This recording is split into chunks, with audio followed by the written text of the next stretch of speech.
Hello everyone, in this video about the Artisan Pro panel, I'm going to focus on making adjustments with the panel, as they are some of the most important features in the Artisan Pro panel that I always use myself.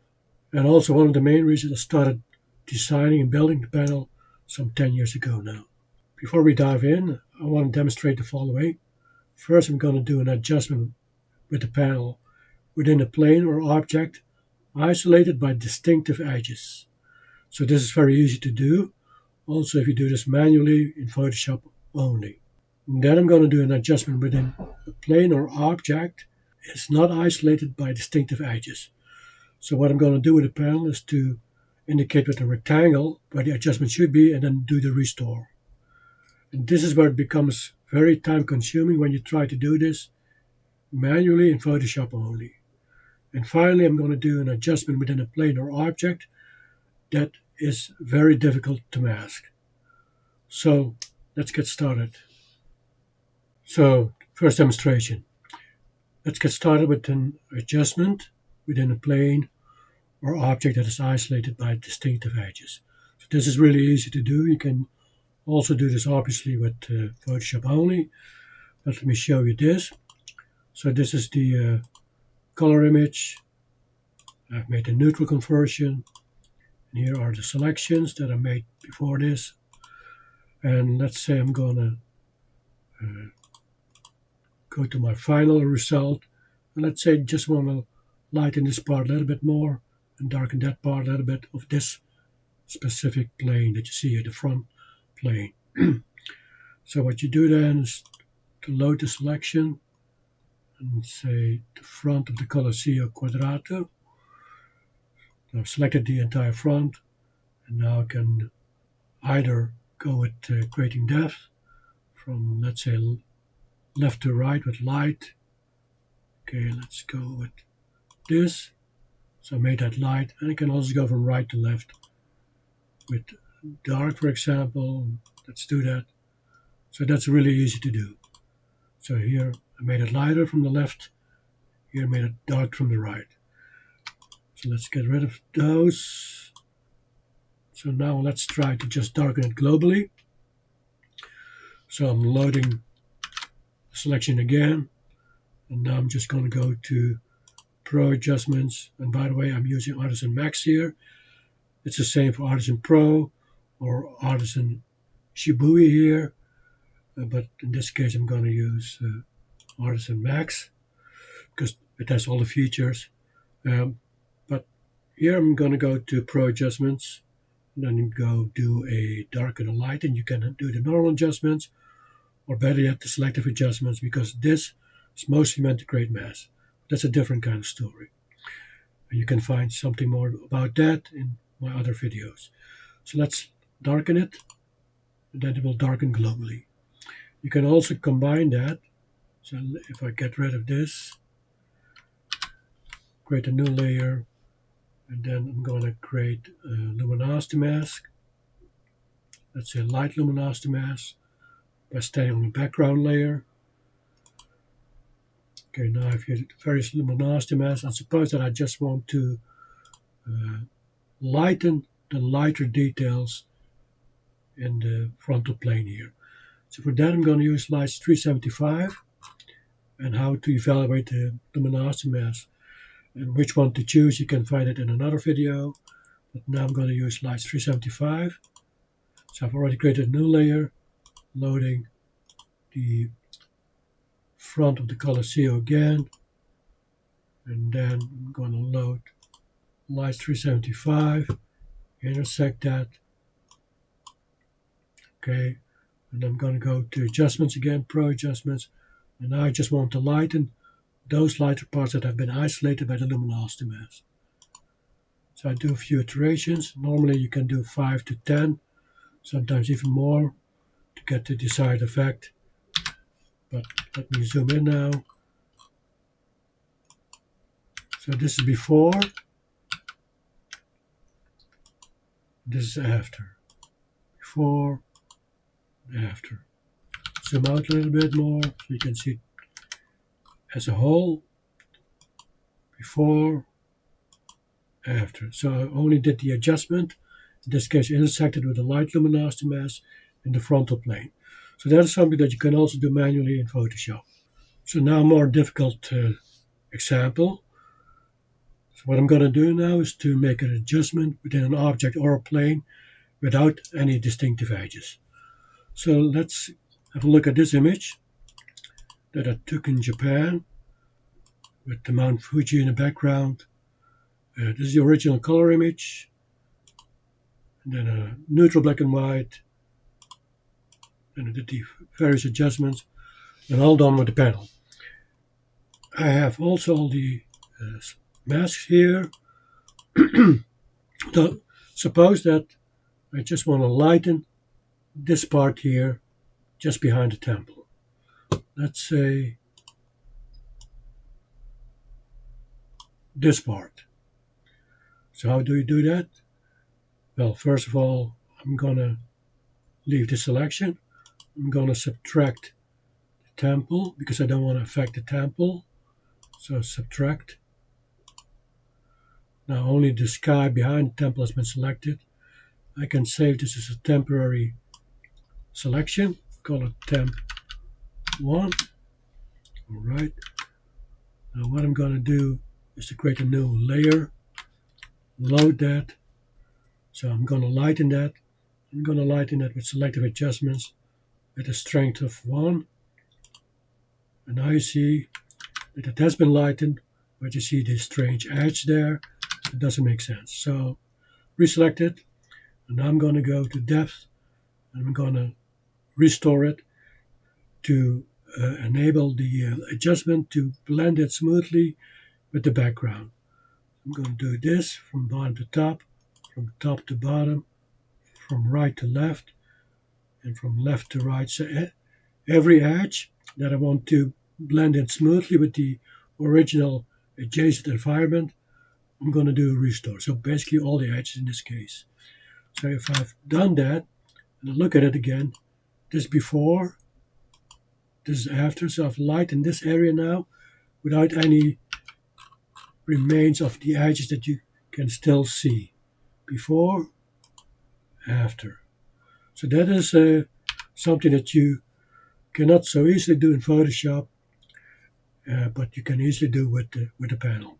So that's one example of doing an adjustment within a planar object without any distinctive edges.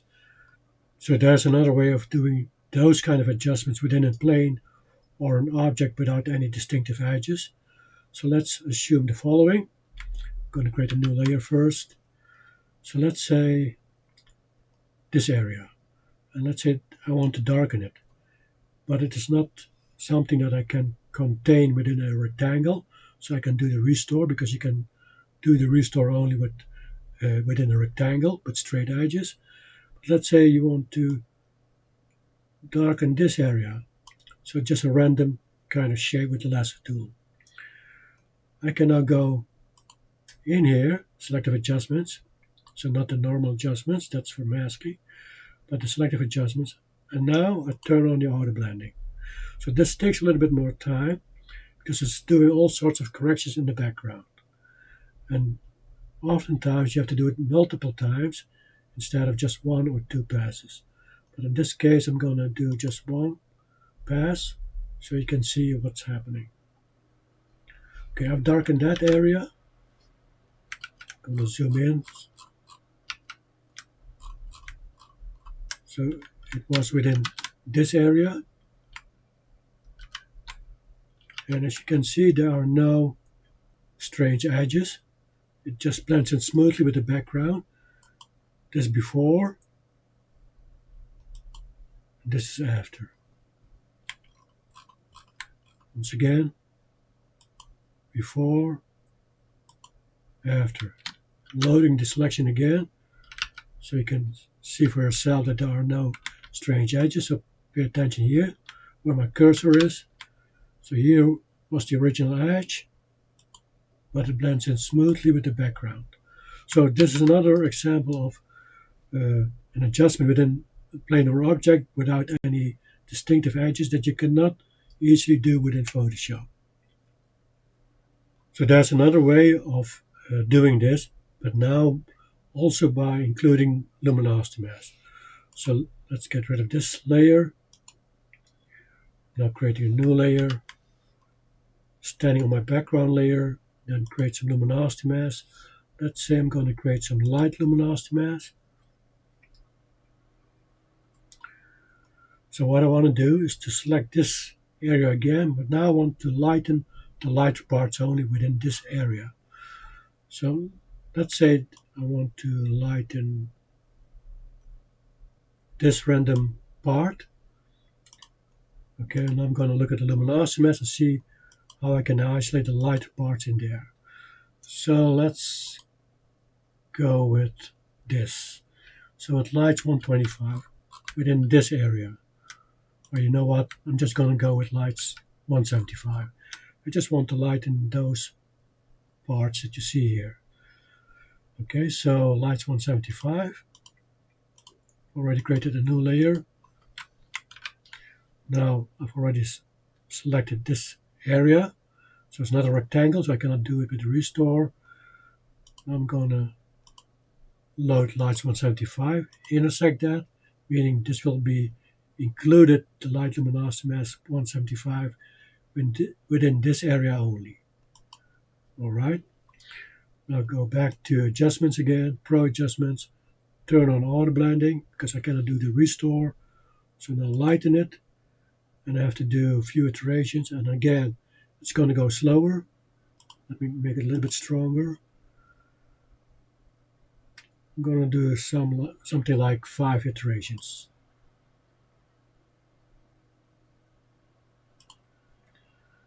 So this is pass number 4, and this is pass number 5. Okay, I'm going to deselect the selection. This is before, this is after. It's very subtle. I should have made it stronger. So let me do it again. It's not strong enough, so I'm reloading.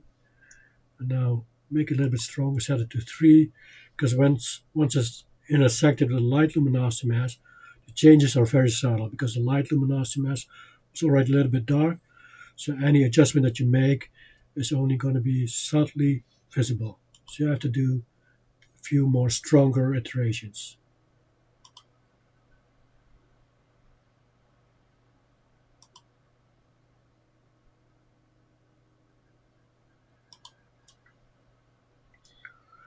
All right.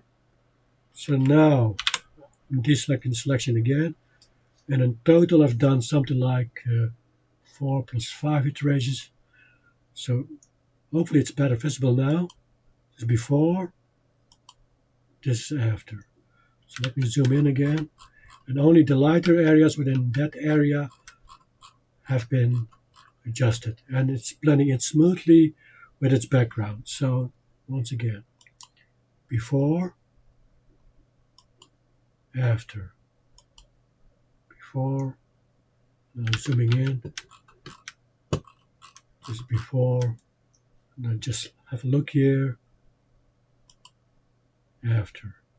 So you don't see the edges of the selection that I made because it blends in smoothly with the background. And again, this is another example of an adjustment within a plane or object without distinctive edges, including light luminosity mask to isolate the lighter areas within that area only.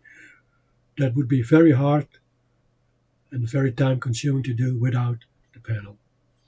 So what I just did with the random selection with the lasso tool, I can also do with the rectangle like I did earlier with the sky.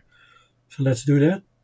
So in that case, if you do that with a rectangle and do a restore, you have to turn off the auto blending because that auto blending feature doesn't work together with the restore. So now I turn it off. I'm going to create a new layer. So let's say I want to do the same, but now I'm going to indicate it with my rectangular marquee tool. Okay, in which area I want to make the adjustment.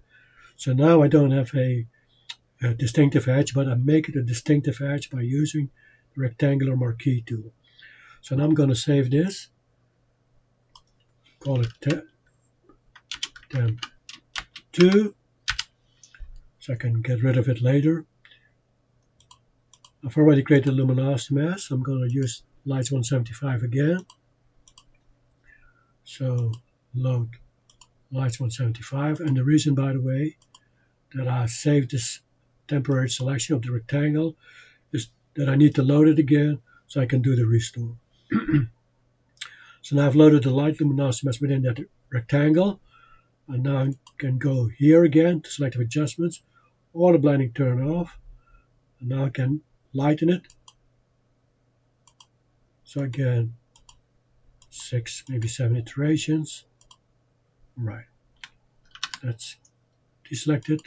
You can see it's lightened, but if you look closely, so let me zoom in, you can still see the edges of the rectangle.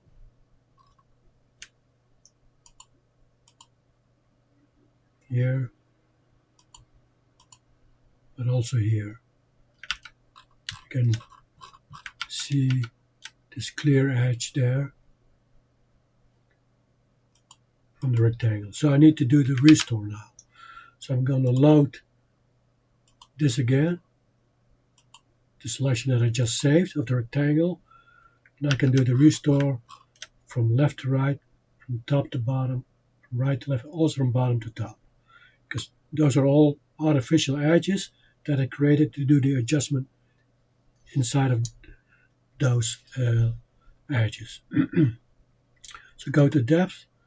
I'm going to do a restore from bottom to top, from top to bottom with a small range, left to right and right to left. Okay, if I zoom in now, you don't see the edge anymore. So let me load that selection again, so you know exactly what to look at. So there was an edge there, and that's gone. Before, after. So that's gone, but what is not gone are the adjustments that I made within this area. Before, after. So only the lighter areas have been affected within this target area that I restored to blend it smoothly with its adjacent environment. And again, another example of an adjustment that would be very hard to do within Photoshop if you do it manually, but it's very easy to do with a panel, and you basically have multiple options to do that adjustment within a random area. So finally, I want to do an adjustment within a plane or object that are very difficult to mask, if not impossible to mask. So let's take a look at this photo of the Pantheon in Rome. So let me do the easy part first, even though it's a little bit easier to mask, but let's take a look at the columns here. And I've already processed it, of course, and I did that all manually. But let's say that this is a starting point, and I want to bring more depth into those columns. So meaning it should go from dark to light in this column, and the same here from dark to light. So I want to create a light effect there. It means that I have to mask all those columns separately, and then I can do light to dark or dark to light gradient within the column, but I'm not going to do that. What I do is the following. I'm going to go to depth, and then I'm going to special effects. So special effects is specifically created to do depth adjustments from light to dark or dark to light within areas that are very difficult, if not impossible to mask. So I'm going to create this rectangle, and now I'm going to set the strength to 1, not too strong. So this is vertical, so I'm going to go here into vertical, and I'm creating this light effect. So I've created that light effect, and now I can do restore from left to right to make it even more subtle. Right to left as well, top to bottom, bottom to top. Okay, so now you see that I've created that light effect there, but it's not in the right place. So what I can do is to hit Command T or Control T. So now that will be selected, and I can move that light to different areas. Let's say a little bit higher up. Okay, I can put it there. So now I have it there. I can do the same for the dark area. So let me go there. So let's say I want to darken that part. Do restore from left to right, right to left, all directions. Okay, and now hit Command or Control T again. So now I can move that. Let's say I'm gonna make this darker instead of that. All right, gonna move it in there. And now this part has been darkened in a very natural kind of way. You can have a closer look at it. So the effect is in here. It's darker now in a very subtle, smooth way with a gradient from dark to light and from light to dark. And the same for the other one. This one that I created here. Light. And I'm going to zoom in. Before, after. After. And you cannot see any edges. It's just a fluent transition. Okay, this is not so difficult to do. And by the way, you can replicate that effect by hitting Command J. Okay, hold on a sec, that's not good. By hitting Command J. So now I've created that effect again. So it's going to be amplified, but I want to move that into another column. Let's say there. You can hit Enter, and now I've moved it to that column. I can do it again. So hit Command J again, and Command T, and I do all the columns quite easily, like so. So there I have created the light effect. There as well. There as well. Okay, and if you want to, you can group them together. Do group. Okay, you can put them all in there. Like so. Now you can see all the effects. And what you can also do that is to reduce opacity if you think it's too much. Set it to 45%. Now it's there. So basically this is very easy to do, and I'm sure that you cannot do this faster with Photoshop only, but still it's doable if you do this without a panel. Let's make it a little bit more complicated. So let's say this part with the motion blur and the crowds. Okay, how do you lighten this up, for example? Well, you can do this with a panel quite easy with the rectangle, then do the restore, or maybe with a lasso tool and do the auto, that's set auto blending to on, so it will have this nice, subtle, smooth effect. But you can also do it like so. All right, now do the horizontal, of course, lighten, just make it a little bit more subtle. And now I can hit Command T, say, okay, it should go a little bit that way. All right, now I've made that part a little bit lighter. And if you think it's too much, set it a little bit lower the opacity, and now I've made it lighter there, and you have this effect. But you can also do it like so. So what I'm going to do is select this again. Now lighten it with the horizontal, strength set to 1. Do a few of those restores to make it a little bit more subtle. And now instead of Command T, you go here to Transform Warp. Now go here and say, I'm going to do the wave there. So what I want to do is to follow the shape of the motion blur and the crowds. So now you can do it like so, and move it there, for example. Let's move it here. Let's imagine that the shape's more like this. Okay, now click OK. Now I've added that shape there, but it's a little bit too strong, so I'm going to lower the opacity a little bit. to 60, 64. Now let me zoom in. Now it follows the movement, the shape of the motion blur in the crowds. Before, after. And I can still move it now if I want to. Can move it there. Doesn't matter.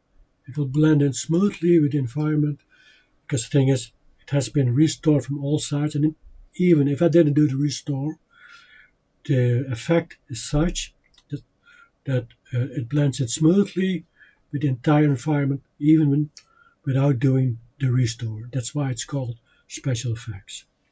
So one final example of using special effects, in other words, doing an adjustment within a plane or object that are impossible to mask or hard to mask or time consuming to mask. And therefore it would be very difficult to make an adjustment within that specific plane or object. So let's have a look at this photo with a Samuel Beckett bridge in Dublin. And here I've already created all the light effects in the cables. There are various ways of creating those kind of light effects within the cables, and most of the times it would be the wrong way, because what a lot of people try to do is to go in here with a gradient tool, so select that area within the cables only. So for that you have to mask all the cables separately, and that's almost impossible to do accurately, and if not impossible, it's going to be very time consuming. And after you've done that, you have to go inside of the cable and then find the right kind of angle to put in the right kind of reflective gradient within that specific cable, but having the right direction and also the right kind of lightness or darkness. But here, if you look closely, I'll zoom in, the light effects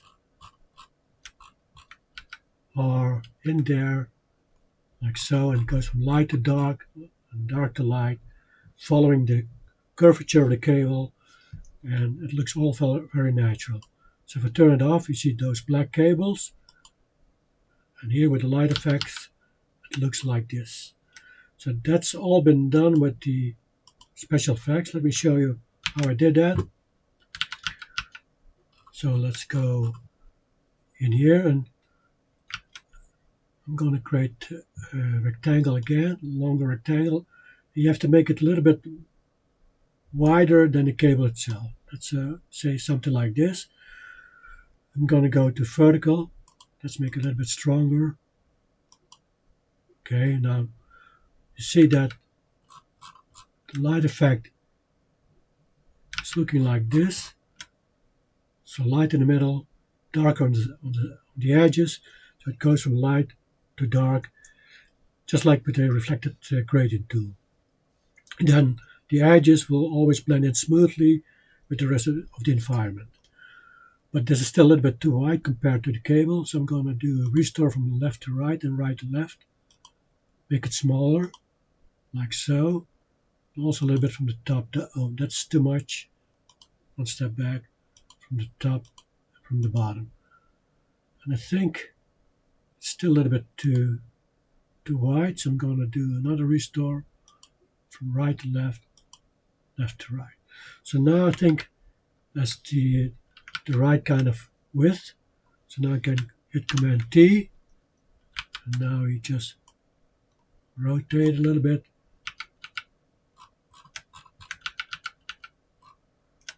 Now you have to line it up with the cable.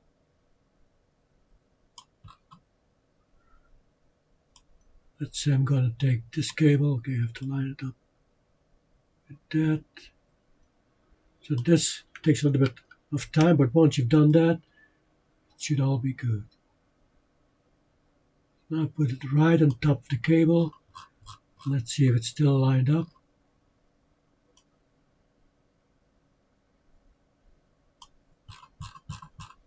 On the other side. Yep.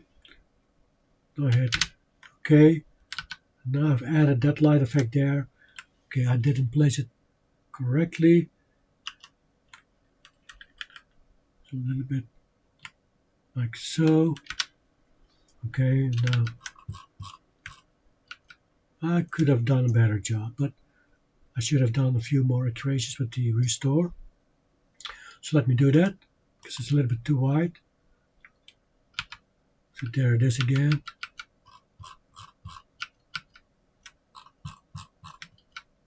So the first time you have to try it out. So I'm gonna do a wider restore. Okay, this is enough. It's very thin.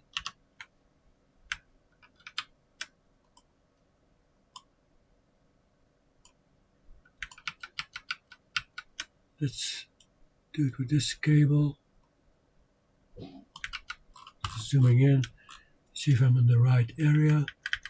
Else you hit the arrow keys and try to line it up. Okay, something like that. So now I've added it here. So this is before, after. If it's not strong enough, you just Command J and another one, and you can make it even stronger. So now I have that effect. I can merge them all together.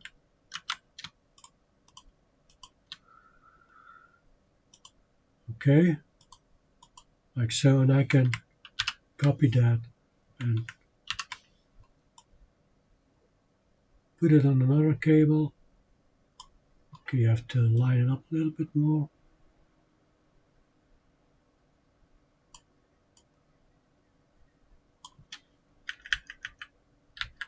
Let's say that's right.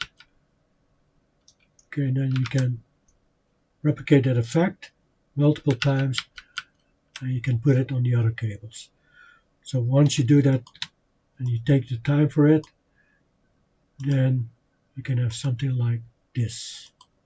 So that has been done exactly the same kind of way, but it took me more time. But I'm sure that this takes less time. It's more accurate if you try to do this with Photoshop only and all manually, because then I think it's nearly impossible. And here you can be very accurate and you can increase it, the intensity of the light, or decrease it. You can put it anywhere you like. So those are the examples of doing adjustments using a panel and how it saves you a lot of time. You can even make the impossible possible in Photoshop using the panel.